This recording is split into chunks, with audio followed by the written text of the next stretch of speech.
não carrega e não liga. Quando eu conectei o USB, nesse momento ele está esquentando. Não dá imagem na tela, não liga. Eu vou abrir aqui. Então, estamos aqui com o mapeamento do A12. Pegou um aparelho que ele não está ligando. A gente vai analisar esse aparelho não pelo cabo USB. O cabo USB a gente usa apenas para ter uma ideia de certas coisas, certo? Apenas para ter uma ideia de certas coisas. Porém, a gente não usa essa análise, né, para identificar a falha, certo? Então, se eu tenho um aparelho que ele não liga, a minha análise ela tem que ser pela VBAT. E não para conferir, por exemplo, a tensão VBUS, né? Nunca a tensão VBUS, ela vai chegar aqui, ó, no conector de bateria. Certo?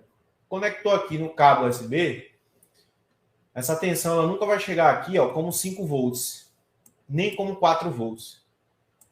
Por quê? Porque precisa de uma habilitação da CPU para o IFPMIC para liberar essa tensão de 4 volts para carregar a bateria. Então, essa forma de análise, medindo, conectando o cabo e verificando aqui, não é certa de fazer. Ok? Primeiro ponto. Segundo ponto, preciso conectar esse aparelho na fonte de bancada. Conectando esse aparelho na fonte de bancada, eu preciso observar qual é o consumo que apresenta na fonte. Quando eu tenho um aparelho que ele não está apresentando nada, não está apresentando imagem, não está... Antes de a gente comprar bateria, antes de a gente botar tela, a gente tem que verificar se o aparelho está ligando, pessoal. Para a gente não comprar bateria, para a gente não comprar tela, sem a necessidade, né, de a gente comprar. Às vezes a gente sai, fecha a loja, vai lá no fornecedor, né, paga pela peça. Depois a gente tem que ter um trabalho novamente de voltar lá, de trocar a peça por outra coisa, né? Então, assim, sempre é bom, antes de você pegar um aparelho que ele não está apresentando nada, não está mostrando som, não vibra, nada. Então, não é para comprar bateria nem tela aí para esses aparelhos. É conectar esse aparelho na fonte, certo? E verificar como é que está a tensão da bateria do aparelho, né? Primeiro ponto, verifica a tensão da bateria do aparelho. Ah, a bateria está 2.7. Ah, a bateria está desativada, né? Então a gente ativa a bateria, conecta no aparelho e tenta ligar. Não ligou, né? A bateria está lá 3.7 agora, 3.6 e não apresentou nada. Opa, esse aparelho não liga. Porque se a bateria tem 3.7 volts e o aparelho não apresenta imagem, né? Não apresenta nada, então o aparelho provavelmente não está ligando. E para a gente certificar isso, a gente coloca o aparelho na fonte de alimentação. Colocou o aparelho na fonte de alimentação, a gente vai verificar como é que está apresentando o consumo, né? Como é que esse aparelho está se comportando na fonte.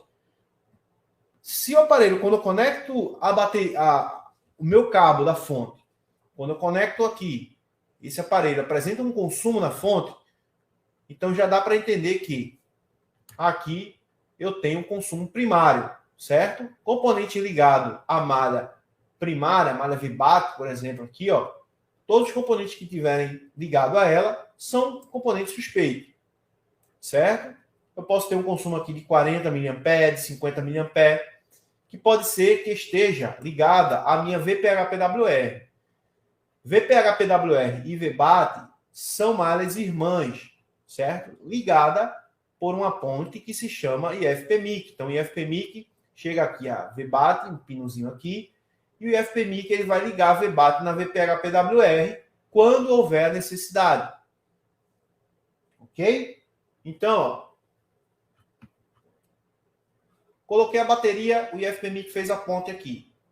Se eu tiver um outro componente aqui com curto-circuito, vai ser bloqueado esse curto-circuito pelo meu IFPMIC. Por quê? Porque o meu IFPMIC, ele é também um circuito OCP. Ele tem um circuito protetor de corrente, certo? Corrente Protection, que vai fazer a proteção dessa corrente elétrica para não haver danos em componentes que estão aqui do outro lado, né? Na malha, por exemplo, de VPH-PWR. Então, o que acontece? Se eu tenho um aparelho que ele não está ligando, eu vou colocar ele na fonte, certo? Verifico, tem um consumo primário. Com certeza o IFPMIC ele vai estar aquecendo mais do que outros componentes, porque ele vai estar consumindo. Beleza? Ele vai estar consumindo. Ele é o componente linha de frente aqui, ele vai estar consumindo. Para eu saber se o curto é nele, ou se é uma fuga nele ou não, eu tenho que fazer o quê? Eu tenho que injetar uma tensão na malha de VPH PWR. Injetar a mesma tensão que eu conectei aqui. Eu pego a minha fonte de bancada, coloco o meu cabo do multímetro na minha fonte de bancada, venho aqui e coloco terra por minha ponteira vermelha aqui, com 4 volts. Se na minha fonte apresentar um consumo maior, algum componente ele vai ter que aquecer aqui, certo? Do outro lado. Agora, se o consumo se mantém o mesmo, então há uma grande possibilidade da falha estar pelo meu próprio IFPMIC. E para saber disso, eu tenho que tirar ele da placa, certo? Não tem outra forma de verificar. Vou tirar a bobina aqui. Vai tirar a bobina, mas tem malha de feedback de retorno, certo? Se você, perceba que aqui dos dois lados da bobina está voltando para o IFPMIC, certo? Então não tem como fugir aqui. Tirou a bobina, vai medir desse lado, vai medir IFPMIC. Vai medir desse outro lado, ele vai para VPH PWR, mas também ele volta para o IFPMIC. Então não tem como fugir disso, certo? Não vai ter como fugir disso aqui. Logo, se não tem como fugir disso, então o correto é tirar o IFPMIC da placa e injetar a tensão, porque aí ela só vai para um sentido que é VPH PWR. Se ela tiver algum curto aqui, alguma fuga, ele vai apresentar. Se não apresentar, então a fuga ou o curto era realmente no meu IFPMIC, e aí eu devo substituí-lo para resolver o problema. Vai justamente fazer uma medição nessa bobina aqui, Vai injetar uma tensão nessa bobina. Se apresentar um consumo maior do que quando o aparelho está alimentado pela VBAT, então o problema pode estar à frente do IFPMIC, pode ser PMIC, pode ser PA de radiofrequência, pode ser PA de áudio, pode ser APT modulador, né? Pode ser alguns outros componentes aqui na placa, que vai apresentar provavelmente aí no breu, né? Só no breu aí, se tiver um curto aqui para esse outro lado, vai apresentar aí quando você injetar uma tensão e aplicar breu na placa, beleza?